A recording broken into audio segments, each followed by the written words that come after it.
Hi, my name is Steve Clifford, and today I'm going to show you the best way to do a factory reset on your new Toyota with the multimedia system. I've done a bunch of videos on how to get the QR code to come up, and all of those ways work, but now I've figured out there's an even easier way. It's a hard reset, and this will take care of whatever has been done to it, no matter what condition it is in. This will reset it. Let me show you. So, I just started this truck and it came up with this blue navigation screen. That's because there's some information in it already.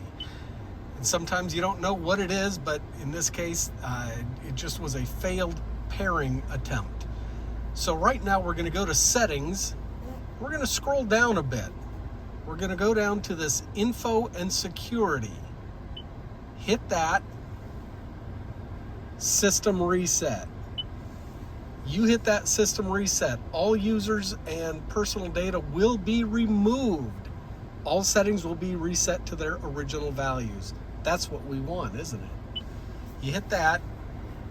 It actually connects using the DCM, the data control module, sends everything up and says, all right, now it's reset. Now it's going to go into a restart.